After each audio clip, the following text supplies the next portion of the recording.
Hello, नमस्कार। आशा है आप लोग अच्छे होंगे और क्लास एंजॉय कर रहे होंगे। हम लोग फंड फ्लो स्टेटमेंट देख रहे थे। फर्स्ट क्लास में हम लोग फंड फ्लो स्टेटमेंट में फंड क्या होता है, उसकी फ्लो कैसे होता है, ये सब चीज़ें हम लोग देख चुके हैं। हम लोग यहाँ पर देखना है कि उसको कैसे प्रिपेयर किया जाता है, क्योंकि बेसिक बात तो यही है कि हम लोग जो स्टडी कर रहे हैं फंड फ्लो स्टेटमेंट की, वो इसीलिए कर रहे हैं कि किस प्रकार से फंड फ्लो को बनाया जाए। तो इसमें हम लोग यही देखेंगे कि फंड फ्लो को कैसे बनाया जाता है। तो यहाँ पर ये फॉर्मेट है, इस फॉर्मेट को हमेशा ध्यान रखना है फंड फ्लो को बनाते समय। इसमें सिंपल सी बात मैं बता दूंगा, उसी को हमेशा ध्यान रखना है, इतना कोई ज़्यादा जरूरत नहीं है। ओके, सिंपल सी बात क्या है, statement of source and application of fund. Source में बताया था, एप्लीकेशन में बताया था। जो लोग पहली क्लास देखे होंगे तो उसमें बताया था कि जो भी ऐसे ये बॉक्स है, इस बॉक्स में कैश भी है, स्टॉक भी है, डेटर्स भी है, सीडीएस। यदि इसमें पैसा आ रहा है, बढ़ रहा है, तो ये सोर्स है, और इसमें से पैसा निकल रहा है तो ये एप्लीकेशन है। ऐसे बस सोचते रहना है, इसके अतिरिक्त कुछ नहीं सोचना है। जब इतना याद रखेंगे तो आपको कोई दिक्कत नहीं आएगा। राइट, अब देखते हैं यहाँ पे सोर्स ऑफ फंड। फर्स्ट पे क्या है, सोर्स ऑफ फंड क्या है। देखिए, इशू ऑफ शेयर कैपिटल। आप जानते हैं कि शेयर इशू करेंगे तो क्या मिलेगा, कैश मिलेगा।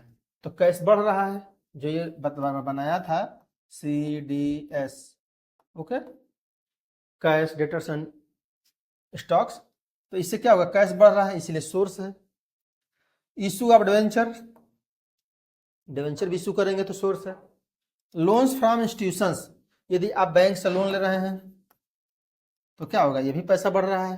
तो तीनों चीजों से पैसा बढ़ रहा है, इसलिए सोर्स ऑफ फ्लो है। ओके, ये इनफ्लो है। Sale of non current assets and investment. यहां पर मैं बताया था कि current assets, current liabilities and fixed assets, fix liabilities. अगर इसके साथ होगा तो फ्लो नहीं होगा, इसलिए ध्यान रखिए इसमें नॉन करंट लिखा जा रहा है। क्यों लिखा जा रहा है, क्योंकि नॉन करंट होगा तभी माना जाएगा। अगर करंट हो जाएगा, करंट, क्योंकि सेल आप मान लीजिए कोई करंट एसेट्स है, उसको सेल कर रहे हैं, तो करंट एसेट्स को तो करंट लायबिलिटी होगी, करंट लायबिलिटी में कन्वर्ट हो जाएगी। करंट लायबिलिटी है, उसको दे रहे हैं तो करंट से दे रहे हैं, इसलिए फंड का फ्लो नहीं होगा।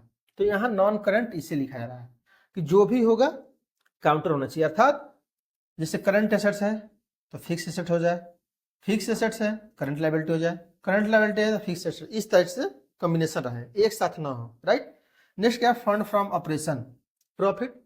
फंड का सबसे मेजर सोर्स क्या है, प्रॉफिट। कोई भी कंपनी जो प्रॉफिट अर्न करती है, यहाँ पर नोट कर लेते हैं। ये कैसे कैलकुलेट होता है, इसकी आगे देखेंगे। तो ये चार चीजें आपको, पांच चीजें याद रखनी है, इससे हमारा फंड का फ्लो होता है, जिसको सोर्स ऑफ फ्लो कहा जाता है। राइट, नेक्स्ट क्या है, एप्लीकेशन। कहाँ कहाँ फंड हम यूज करेंगे, जानते हैं, रिडेम्पशन ऑफ प्रेफरेंस शेयर। जो भी कैश है, कैसे क्या करेंगे, कैश से शेयर को देंगे। प्रेफरेंस शेयर है तो इक्विटी को देना नहीं होता है, इसलिए preference share. Redemption of debenture, तो इसका क्या करना है, जस्ट अपोजिट।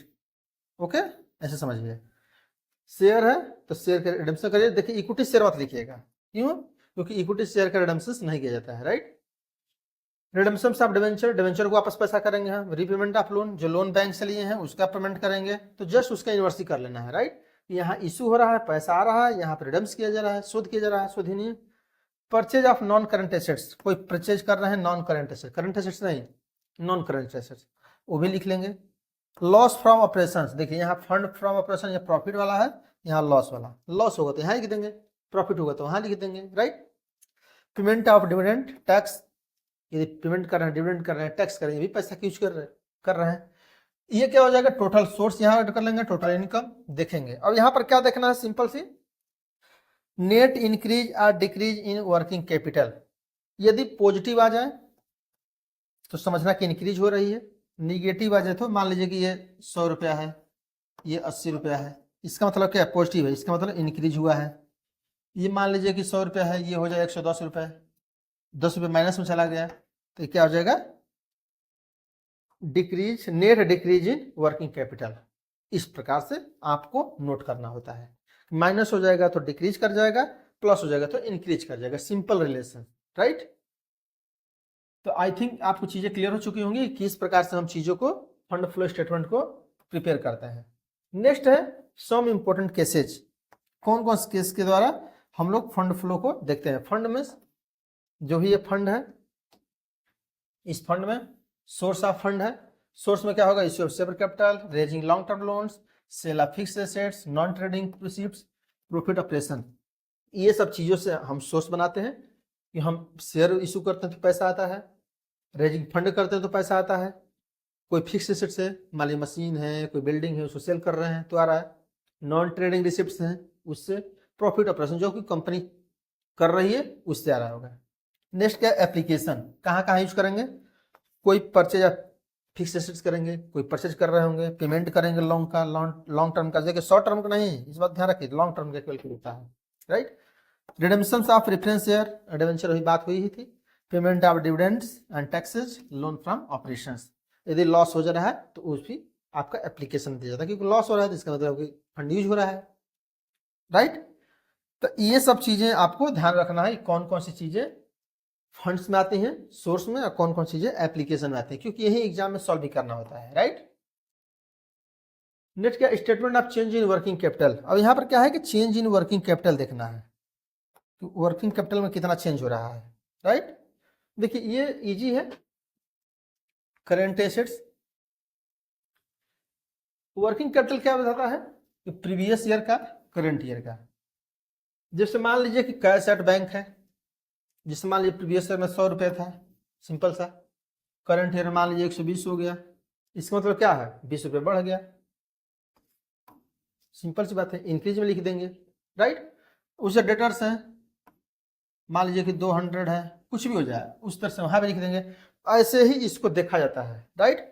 तो जो statement of change in working capital बनता है वो ऐसे ही बनाया जाता है। एग्जाम्पल के लिए स्टॉक है, प्रीपेड एक्सपेंसेज है, बिल रिसीवेबल है, ऐसे ही आप लोग बनाते हैं कि पिछले साल कितना था, इस साल कितना है। मतलब ऐसे समझिए कि closing year, closing stock and opening stock क्या है। जैसे मान लीजिए कि कोई 1 अप्रैल क्या है ऐसे, और 31 मार्च को क्या है ऐसे, जो आएगा इंक्रीज डिक्रीज हो जाएगा। मान लीजिए कि ये है 100 रुपये, ये हो गया 80 रुपये, तो क्या हो जाएगा डिक्रीज कर गया ये 20 रुपये से, सिंपल सी बात है। उसके बाद करंट लायबिलिटीज वैसे ही आप देख लेंगे, राइट। यहां बस ध्यान के रखना है एक लाइन जो कि इसको बनाने में ध्यान रखा जाता है, क्या, करेंट जो एसेट्स हैं उसके साथ पॉजिटिव रिलेशन पाया जाता है। अर्थात करेंट एसेट बढ़ रहा होगा तो बढ़ाया जाएगा, घट रहा होगा मतलब बढ़ रहा होगा तो इसमें, घट रहा होगा तो इसमें। लेकिन लायबिलिटी के साथ ऐसा नहीं होता है, करेंट लायबिलिटी के साथ ऐसा नहीं होता है। करेंट लायबिलिटी के साथ जस्ट अपोजिट होगा, राइट। जैसे यहां पर देखिए दिया है, where preparing the statement of should be the note that. Note क्या करना है, increase in current assets result increase in working capital. यदि क्योंकि ये नेट ये क्वेश्चन में, ऑब्जेक्टिव क्वेश्चन में पूछा भी जाता है कि करेंट एसेट्स के साथ कैसा रिलेशन है, तो सेम रिलेशन है। अगर ये बढ़ रहा है तो इंक्रीज डिक्रीज वर्किंग कैपिटल बढ़ रही है, एसेट्स बढ़ रहा है तो वर्किंग कैपिटल बढ़ रही है, एसेट्स घट रहा है तो वर्किंग कैपिटल घट रही है। लायबिलिटी के साथ जस्ट इनवर्स है। देखिए नेक्स्ट क्या, decrease in current assets result in decrease in working capital. देखिए इंक्रीज इन करंट लायबिलिटीज, देखिए करंट लायबिलिटी के साथ क्या होगा, रिजल्ट इन डिक्रीज। देख रहे हैं ना, यहाँ इंक्रीज आ गया, यहाँ पे डिक्रीज हो गया। इस बात को हमेशा ध्यान रखना है। तो इसमें सिंपल से एक लाइन क्या याद रखा जाता है, जो मैं बताया था कि करेंट एसेट्स के साथ, करेंट एसेट्स के साथ पॉजिटिव रिलेशंस, अर्थात बढ़ेगा तो प्लस, नहीं तो वर्किंग कैपिटल माइनस, ओके। लेकिन करंट लायबिलिटी के साथ क्या है, जस्ट अपोजिट। यदि मान लीजिए जैसे ऐसे यहाँ पर जैसे क्रेडिटर मान लीजिए कि 100 रुपए थे, क्रेडिटर्स 80 रुपया हो गया, तो अगर इसमें लिखते थे क्या लिखते, 20 रुपया घट गया, लेकिन अब यहाँ क्या है, इंक्रीज लिखेंगे 20 रुपया, राइट। क्यों कर रहे हैं, घट रहा है फिर भी हम इंक्रीज में लिख रहे हैं, क्यों कर रहे हैं, क्योंकि लायबिलिटी के साथ इसका अपोजिट रिलेशन है।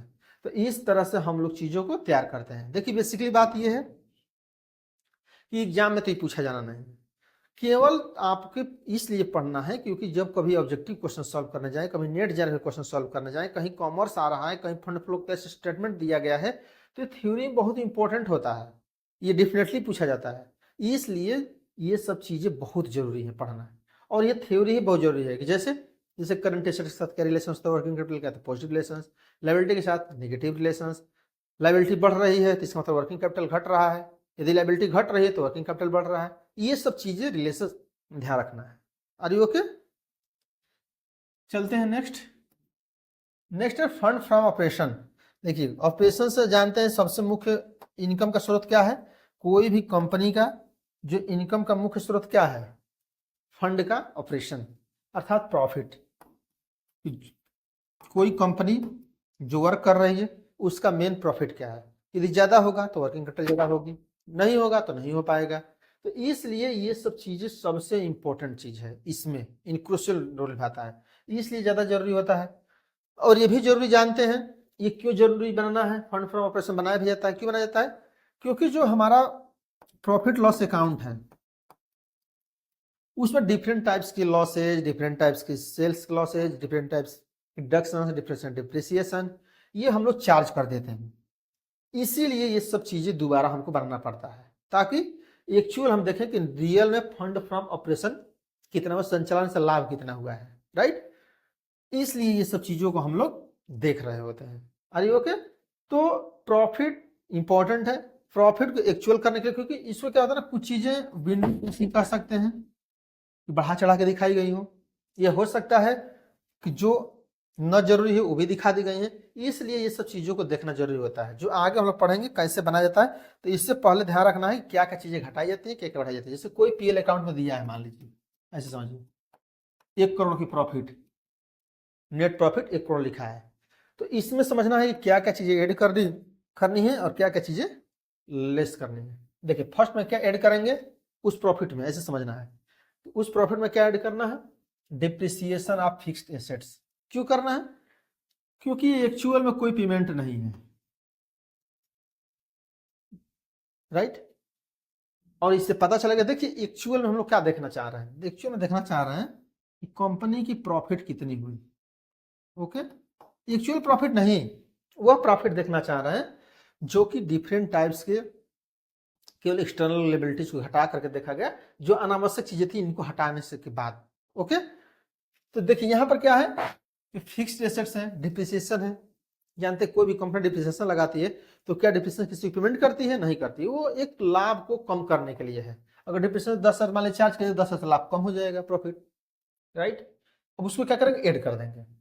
Return off fixed assets and intangible assets as like goodwill, preliminary expenses, discount of issues share.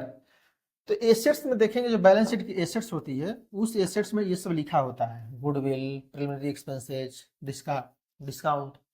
Goodwill क्या है, मान लीजिए गुडविल कहीं से परचेज किए हैं, तो परचेज किए हैं तो 20% माइनस से करना होता है हर साल। मान लीजिए इसी साल परचेज किए तो प्रॉफिट से 20, मान लीजिए 1 लाख गुडविल परचेज किए तो इस बार 20,000 से माइनस करेंगे, तो 20,000 से माइनस कर देंगे। क्यों, क्योंकि गुडविल कोई सेल परचेज चीज नहीं, क्योंकि इंटेंजिबल एसेट्स है ना, दिखाई थोड़े देगी। प्रिलिमिनरी एक्सपेंसेस, मान लीजिए कंपनी प्रिपेयर हो रही थी उस समय बहुत से खर्चे हुए, उसको प्रिलिमिनरी एक्सपेंसेस कहा जाता है।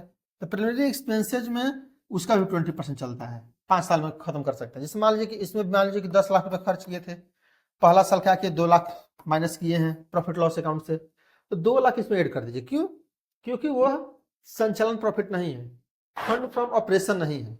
ऑपरेशन ऐसे समझिए कोई बिजनेस के लेन देन के कारण लॉस नहीं हुआ है, तो इसमें केवल बिजनेस के लॉस को ही रखना है 1 करोड़ में, इसलिए डिप्रिसिएशन रिटर्न डाउन कर रहे हैं, प्रिलिमिनरी एक्सपेंसेस, डिस्काउंट, ये सब चाहे डिस्काउंट भी इशू पर दिए हैं उसको भी देख सकते हैं। नेक्स्ट क्या है, loss on sale of fixed assets. मान लीजिए कोई फिक्स्ड एसेट सेल किए, लॉस हो गया, उसको भी लिख दिए, प्रॉफिट कम हो गया, उसको ऐड कर दीजिए। क्यों, क्योंकि ये भी बिजनेस करने के लिए नहीं कर रहे हैं, कोई फिक्स एसेट सेल कर रहे हैं, क्या वो आपका बेचना काम है, नहीं काम। मीन्स ऐसे समझिए। और एक चीज है जो नेचर ऑफ बिजनेस है, ओके, नेचर ऑफ बिजनेस, उसके पॉइंट ऑफ व्यू से जो खर्च नहीं हुए हैं उसको ऐड कर देना है। तो डिप्रिसिएशन है, रिटर्न वैल्यू है, लॉस सेल एक्सेट्स है। फिर appropriation of profit. Appropriation profit means जैसे किसी चीज का प्रावधान कर रहे हैं, general reserve, dividend reserve, accidental reserve, तो ये सब रिजर्व भी किए हैं, उसको भी कर दीजिए, ऐड कर दीजिए, राइट। नेक्स्ट क्या, डिविडेंड ऑन शेयर। कोई डिविडेंड दिए हैं शेयर पर, वो भी कर देना है ऐड। क्यों? क्योंकि डिविडेंड रियल एक्सपेंडिचर नहीं है। तो यहाँ पर वो सब चीजें ऐड कर देनी है जो कि रियल बिजनेस को ऑपरेट करने के लिए नहीं होती हैं, सिंपल सी एक लाइन में, राइट। चलते हैं नेक्स्ट, लेस क्या करना है। अब लेस में देखिए क्या है, वही जो बिजनेस के सामान्य काम के कारण नहीं आता है, प्रॉफिट। जैसे देखिए profit on the sale of fixed assets, जब लॉस नहीं लिखे तब प्रॉफिट भी नहीं लिखेंगे। ओके, सिंपल सी बात है। Next, non operating income such A dividend and interest received. मान लीजिए कोई डिविडेंड मिल रहा है, कोई कंपनी में पैसा लगाए थे, उस कंपनी में पैसे से आपको पैसे मिल रहे हैं, डिविडेंड मिल रहा है, उसको नहीं करें क्योंकि वो आपका बिजनेस थोड़ा ही है, वो तो ऐसे ही मिल रहा है पैसा। उसी तरह से इंटरेस्ट कहीं से मिल रहा है, कहीं आप 10 लाख रुपया बैंक में लगाए थे, उस बैंक से 10 लाख रुपया आपको मिला, वो भी क्या है, रिसिव्ड क्या है, not for fund from operation है, इसलिए उसको माइनस कर देंगे। तो दो चीजें हम लोग माइनस करते हैं और सब चीजें उसमें ऐड कर देते हैं। तो इससे क्या होगा कि जो प्रॉफिट हो जाएगा रियल में फंड फ्रॉम ऑपरेशन हो जाएगा, राइट। अब यहाँ पर क्या देखते हैं इसका परफॉर्मा, तो आपको चीजें calculation of fund from operation, fund from operation. अच्छा, ये क्यों पढ़ रहे हैं? क्योंकि जो हम लोग वर्किंग कैपिटल के पढ़ रहे थे उसमें फंड फ्रॉम ऑपरेशन आया था ना, कि लॉस हो रहा है कि प्रॉफिट हो रहा है, उसी के लिए। ओके, जो ये ध्यान से देखे होंगे, एक आपको दिखा रहे हैं, ये इसके लिए हम लोग पढ़ रहे हैं, राइट।